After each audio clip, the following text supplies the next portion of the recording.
year, 2026. And Nigerians have been, enduring rising tariffs and unreliable electricity, while billions of naira are reportedly pumped into the sector. Now, with the Auditor General's report raising red flags over 120 billion naira, SERAP has stepped in to demand answers. Now, the big questions are, where did the money go? Who is responsible? And will Nigerians finally see justice and reform in a sector that affects every home and business? And we know that for every country or every economy to prosper, one very fundamental sector happens to be the power sector. And Nigeria is not different, and we'll hope to see things work. Things that are workable. It is very, very important. Accountability in public trust and public finance has always been on the front border in conversations over the past years and administrations. And today we'll be looking at what entails, what are the things that are involved in all that has to do with power. Remember, power just goes beyond just distribution, talks about generation, and also how these things are being sent forth. But most importantly, who are those that are being held accountable for what? That and many more we're going to be conversing today in the meeting today. Yes, so this case also speaks to a wider issue whether anti corruption institutions, civil society, and the judiciary can work together to compel transparency in high places, just as SERAP is doing. If public officials and agencies can be held accountable, it could mark a turning point in how Nigeria manages public resources. Joining us from Lagos is Engineer Colonel Unwonsu, an energy consultant. He will help us unpack the implications of this suit and what it could mean for the future of Nigeria's power sector and public accountability. Thank you so much, Engineer Colonel Unwonsu, for joining us on the show.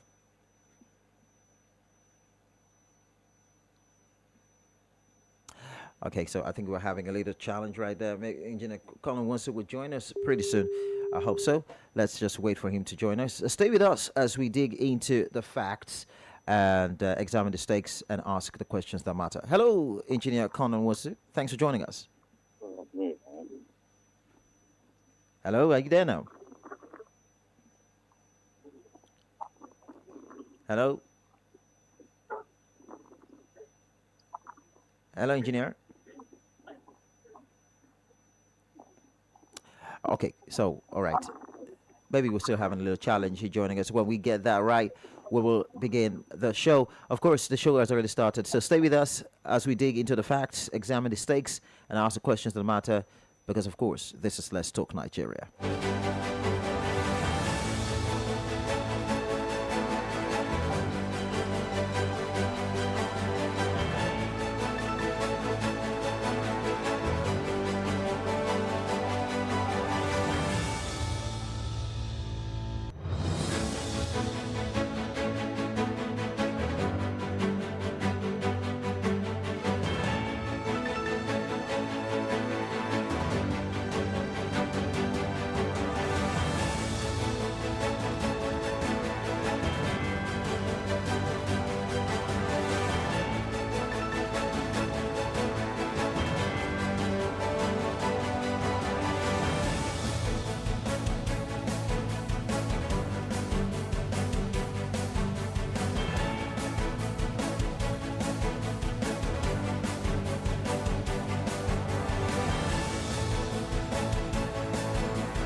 All right, so apologies for this. We're having a little challenge with our connecting with our guests all the way from Lagos, Engineer Connell. We're still working on it, and engineers are also working to see if we, of course, we told you earlier on the suit filed by Serap questioning Nigeria's ministers. Minister of Powers, Adebayo Adelabu, and of course the Nigeria Bulk Electricity Trading Company over the alleged missing 120 billion naira, which the Auditor General revealed some days ago, I think sometime last week. And we are asking very salient questions. Where did the money go and who is responsible for it?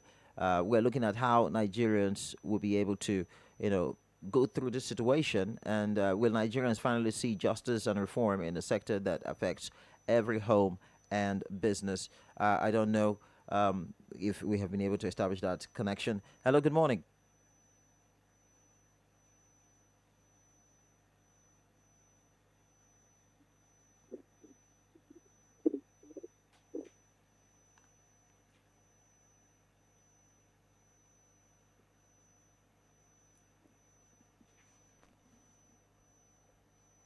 Okay, so let's just continue with the conversation. So, Paul, this is a very serious matter that has been raised by the Auditor General. Suit 128 billion naira, and we are experiencing a whole lot of challenges, especially, the national grid collapsing some time ago. Even reported in the newspaper this morning. When I saw that message, or when I saw that news, I was like, okay, yeah. That is every reason for civil society organizations and even individuals to begin to call, because that's exactly how all of these monies will just pass by and nobody will say. Remember what about it? You talk about the 210 trillion naira that is still in the conversation to this moment. It has not been settled, and now we're talking about 128 billion naira for power situation, and we're expecting things to get better, but that is not really happening at the moment. So I'm just wondering how this issue can be resolved, how successful this should, of course, is in court, and we have to wait till they start the trial and everything. But if nothing is done about it on time, some people are arguing that at the end of the day, this will also slide like every other case that has been filed by the Serap.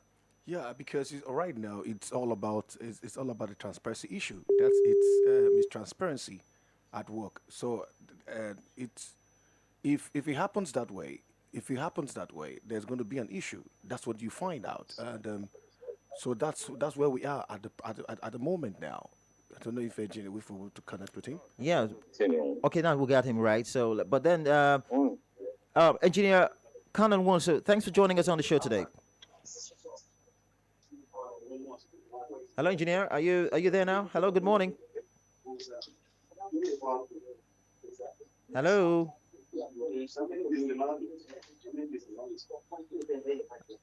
Well, I think engineer is not. Well, I think just hold on now, right? Let's go for a short commercial break. When we return, we'll continue with the conversation. Yeah.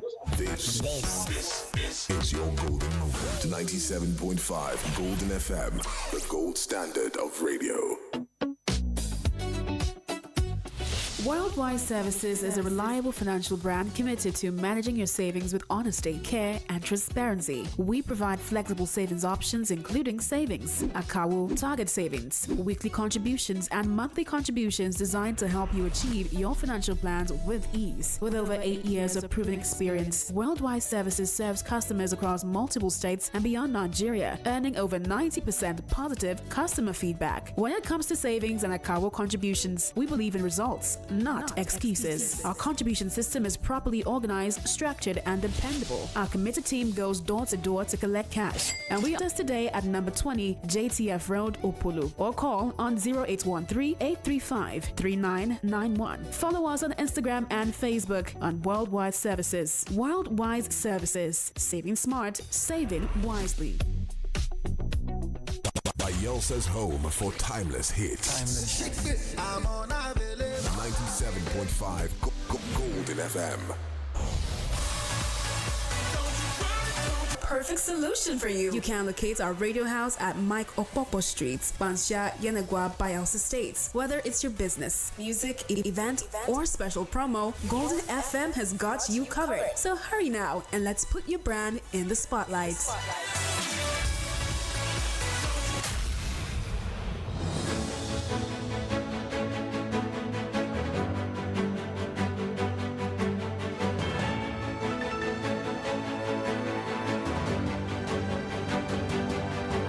All right, welcome back from that short break. I guess our engineers have been able to fix the issue, and let's get back to Lagos, where we have Engineer Colonel Nwosu. Thanks for joining us on the show this morning on Let's Talk Nigeria, sir.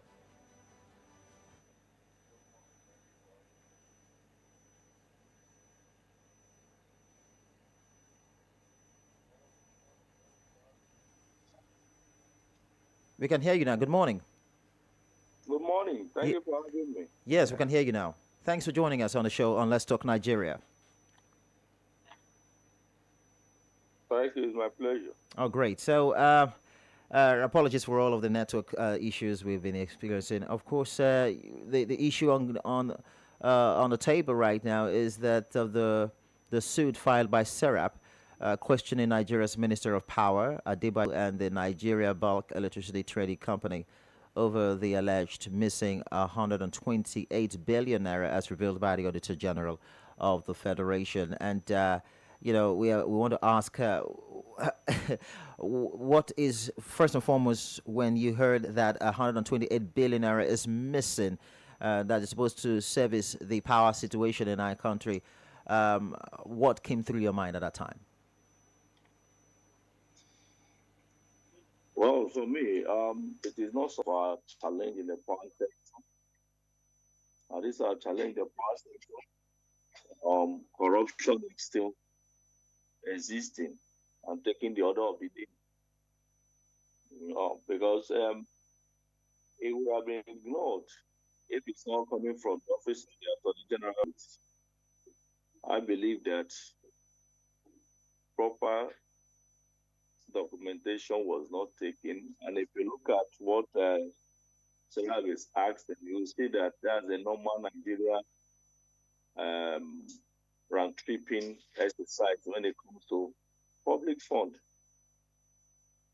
For instance, you make payment. I don't think that should be the order of the day by this time.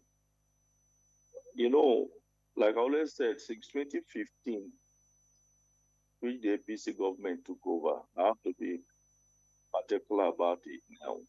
You will see that the quality of individuals appointed in managing government establishments, especially in the power sector, it's not even at minimum qualification. And that is why, if you look at from 2015 till now, all we hear about is money spent. There is no value to all the money spent. 128 billion naira in this short period of time. Well, if you look at our situation, we're in the same situation with Egypt in 2015. You can go and see the achievements Egypt had done. Like I always said, there must be clear agenda for the power sector, not mainly speculation and people delivering press conference. We go to Egypt between 2015 and now, they have done over 30,000 megawatts. They have increased their capacity to over 30,000 megawatts. That shows that they are ready and they know what they want. If you look at it, even the president promised us during the campaign, if you remember, that if he don't give us steady power, we shouldn't vote him the second term. Yes, he did. Yeah, he did. Yeah, that's what he promised us. And is it this way that we are going to get the steady power? That the 128 billion is missing without trace. And if you read that article, if you look at those articles, you look at it, consultants paying consultant money for not doing anything. Even look at the Mambela power project, money was expended there. Nobody understands what the money is used for. So how do we get a steady power if we are not People are not being a bit transparent and accountable to the nation. You can even see, not even there, the so-called free meter now, people are rejecting it. Nobody understand what is going there. Only if you know about that. People are rejecting the meter because some of the people that installed it is as if it's another ATM card, another ATM machine, according to them. But I have not investigated that to really know what the problem is. Someone said that he bought 30,000 units, and in space of 1 week, living a self-contained, the money disappeared. Well, I'm talking about two things. It might not be actually free, but if people are supposed to pay from their credit, they are supposed to let them know the implication of the meter.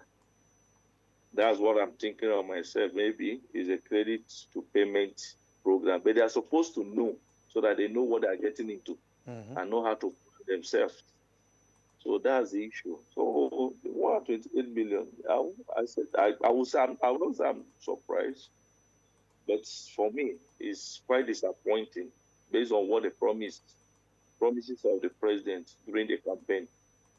Because if you look at it now, I want to give you a scenario where I said that the quality of people, you look at the ministers from 2015 to date, except Fashola, that have some, and you see when Fashola was there, you see some positive steps before he was now removed.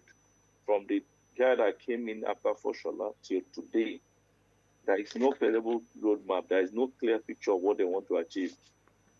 It's just speculations, press conference, no documentation, no committee, no SPV, nothing to follow up on any idea. I just press conference and everybody will go home. The next day, money is expended. There are so many projects. I believe that this one Rab is talking about is the one that is. There are so many things. There are so many loans they have taken. And you know, today now, they have done a 540 billion bond. I don't know if you know. So we are waiting again, and they say that the subscription has even exceeded what they planned. How is that money going to be deployed to make sure that we're You know, generating funds beyond everything. SMEs depend on it. The big industry depend on it. Even the common person on the street depend on power. And you hear these kind of things pop up. How do you feel that? Where do you see a major problem? Is it accountability? Is it lack of the policy roadmap in itself, or a morphing of all of these different things come together? Okay, for me, I think the president has not given us that support or that confidence that he wants to fix the power sector. Let me elaborate on that. If you want to fix the power sector, we'll start from the individuals that is appointed or given the job to drive that investment. Yeah. If you look at the Minister of Power is a politician that is looking for money to go and contest governorship. So what he'll be looking for is how to mop up money that he will use to buy vote. I don't know if you saw what happened at NEC. I don't know if you see the young man that was appointed before he was changed. I don't know if you see what happened. That young man came to resume office with over 21 vehicle convoy. Do you believe that? Interesting. So this kind of thing, he came with over 30 mobile police as escort. So when you look at this kind of thing, you see that these appointments are just made on political settlement, not drive the investment required and whatever plan we have. You know, there is no, okay, let's look at Lemuke was Minister for Power. Late Agagu was Minister of Power. But Naji came in. Professor Chinedu, former governor, last governor of Isaac, go and check these people and compare them with what we have now. You see that these guys, these people are not qualified even to be palm sake of the ministry. So that's a problem we are having. You drive what you understand. It's not something that is bigger than you. So if we want to get the power sector right, we'll start from the credibility of the people. It must be technocrats, and we have a lot of them in Nigeria. Like I always say that if you want to see any administration that want to succeed, there are critical ministerial positions you should look at for. Who is the Minister for Finance? Who is the Minister for Power? Who is the Minister for Works and Housing? Who is the Trade Minister? Who is the Minister for Agriculture? I don't know if you understand me. Yeah. Yeah, sure. These ministries, you don't use political jobbers to fill these ministries. But these ministries are the core ministries that will bring what we call national development. So you don't bring somebody that is looking for what to do and give this kind of. That's why we see that there's not, like I always tell you, if you want to know if the country is moving forward, get a primary student, ask the primary student people to name ministers for you. If they're able to get 10, you know that we are moving. But if they cannot get up to 5, then you know we're in trouble. If I ask you now to name ministers in Nigeria, you see that you will struggle to name it. For instance, with the Minister for Agriculture, we don't know the name. You have to ask Google. But when what's his name was there, Adesina was there. We all know him because he was everywhere. You see that transparency and accountability. You want to be accountable to Nigeria. That will show the prosperity. Everybody enjoyed it. With the fertilizers supply and all of that time. That was to be looked at for both. How many system collapse happened that